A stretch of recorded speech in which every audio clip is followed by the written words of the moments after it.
pairs actually match. Seems like a matchmaking contest. Uh-huh.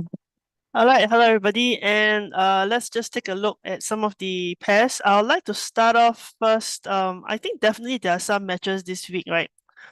Okay, let me go to the daily. Okay, so what I'm looking currently is the pound Swiss, which we were also looking at. For those of you who follow the weekly fundamentals with me, I've been looking at pound Swiss, pound dollar.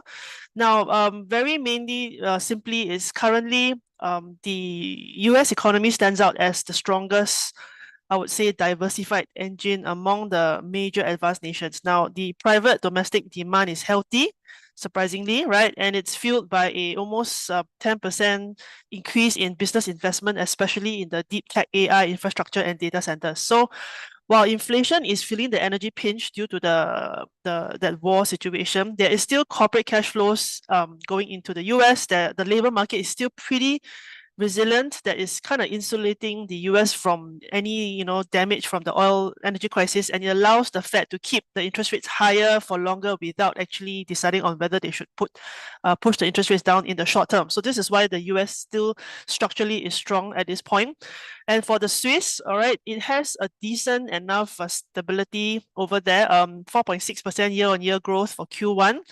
And although the recent energy and freight disruptions because of the war gave a minor contraction in manufacturing, the domestic sectors, i.e. the banking, insurance, construction, is still quite okay.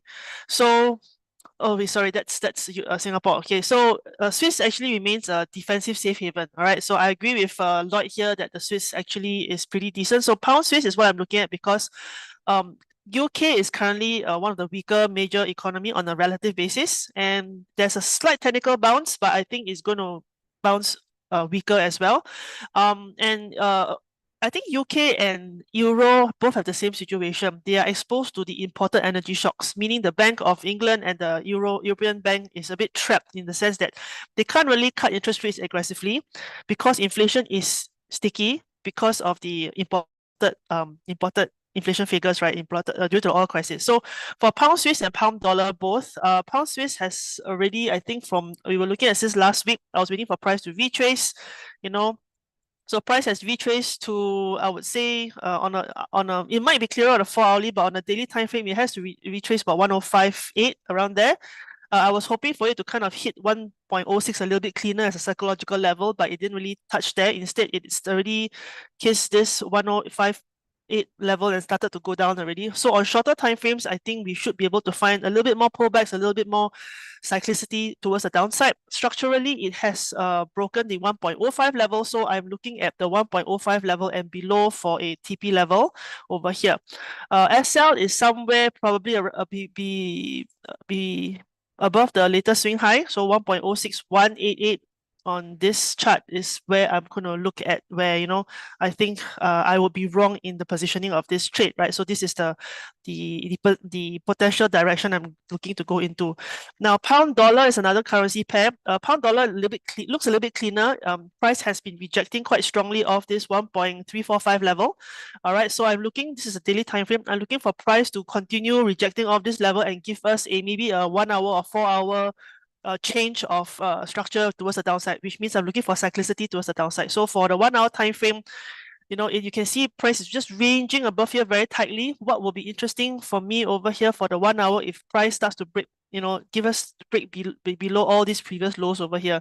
On the 4 hour time frame, again, very, very choppy, but what I do like is the constant rejection of the 1.345 level. So I'm looking for this upper resistance level here to hold, and then I'm looking to take this short. TP level for conservative, I think 1.3380, which is just the previous swing low or about here. This would be a conservative TP. I don't know whether price would really be able to go down all the way here for the pound dollar, mainly because the dollar is still a volatility play. Because of the massive amounts of news and indecision in the market, the gold prices, the oil prices are all swinging like crazy. I think this will also cause the dollar to have a bit of volatility into it. So hence, I'm not super a big fan of holding any dollar pairs for very long. I'd rather trade it when your strategy presents the entry and then exit at the TPs, or um, protect your entries is what my personal preference is, because I'm super conservative in that sense. Now, if to that being said, if we take a quick look at the oil prices, right? So this is the chart. So this is the daily time frame. Okay, so oil. This is not the chart I use. Okay, so oil over here. Again, range is really ranging between I would say 112 and 85. You know, and price, as long as price is range bound inside here, I think this will give us the answer on what the markets are currently experiencing, which means I think most markets for a while have already been ranging and will continue be ranging. So this is the period where I think if you have range strategies or breakout strategies within the range, it will really benefit you. But trending strategies are currently a little bit iffy at this point because due to the uncertainty in the market, once oil and gold are both rangy, it's very difficult for other currencies to start to break out of the range. So if you really do notice, a lot of currency pairs are kind of stuck in some kind of large range at this point. And to get a bit of clarity, we kind of need a clear direction on where the Iran-US situation is going. And the probably the irritating thing is every weekend, Donald Trump will say he's going to open the Hamas. Every Monday, we find out that the Hamas is not going to open, right? So it's like a weekend you want to open, weekday you close. So this will really cause all this, all these asset classes, I would say, to just range down. And you can see this is gold as well. Very, very clear that what used to be, I think gold, if you zoom out, gives the clearest indication of what the entire market is doing, right? So gold is traditionally a very trendy asset class, with of course the occasional pullbacks. But ever since Donald Trump and the Iran-Ukraine war started, you can see gold is tightening its range.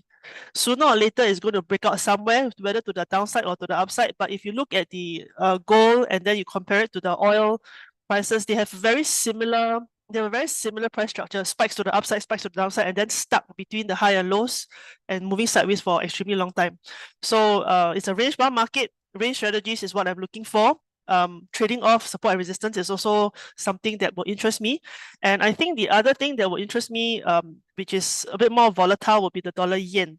Mainly because I think, as Lloyd said, right, there's a previous few attempts at intervention. And the intervention usually comes when the price is nearing the 160, which it is about reaching there. So it really depends next week whether price will kiss the 160 level, and then they might again be little bouts of intervention to the dollar yen. So I prefer to short dollar yen. All right, mainly because the intervention will push the yen a little bit stronger, and it's a very short-term short. So it's not like a sell and hold for a long period of time. So it's more of a volatility play over here. So that's it for me. I think this is about all I'm looking at. Mainly, I think a lot of my pairs, I'm glad to say, is pretty similar to what Lloyd is looking at. He's looking for slightly confused, weaker pound and euros, which is very similar to what I'm looking for. And we're looking at stronger dollars and Swiss, which is also the same for me. So I'm glad the technicals and fundamentals are aligned. Occasionally they will, not always, but I'm glad it aligned this time because in the range bound market, we kind of need as much probability on my side as possible. So, yep. Anything to add, Lloyd? Oh yeah, I actually forgot one pair which I actually highlighted out. Let me make it up. So sorry guys. I will let me Bonus, grab this is this a screen. bonus pair. I just realized I actually forgot one pair. All right. The pair that I actually forgot to actually end off with before I hand over to Alexis is actually Euro Aussie. So let's Oh, I revisit like Euro that as Aussie. well. Yes. Yeah. So you can see that again Aussie is actually the third on my list, high up. So it's a long. Like I said just now is that I'm hoping that it might actually touch 70. It might or might not. But the possibility is that does it have a huge potential upside all the way to $80 around here? I would say yes, the potential is there. And then let's have a look at Euro weakening. So again, Euro all weakening all the way to 110, breaking this level. Uh, Again, I cannot say that it will definitely break, but the potential is there. So pairing these two, so I'm using a lot of potential. But looking at the chart for Euro Aussie H4 is that it has been on a downtrend for quite some time already. I mean, for H4 perspective is quite some time. So it has last week undergo a complex retracement. You can see a higher low, higher high, higher high. Then it just at the end of the week, it resumed back its downtrend. So you can see a lower low, lower high, lower low. This might be the lower high that we are looking for. Now, if you are uncomfortable trading into a horizontal level, which is this area, it has actually touched 3 times already, then just wait for price to actually break the horizontal level and giving you another confirmed lower high before you actually join the fund. Yeah. So this is already a trend trading move already. So looking at the weekly currency strength, I'm just betting on the part that potentially it might actually turn into a very, very long-term downtrend. Yeah, so that's the outlook I'm having for Euro Aussie. So with that, that is the end for me. Alexis, anything to end on with? No, all good for me. All right, so with that, have a good day now, everyone.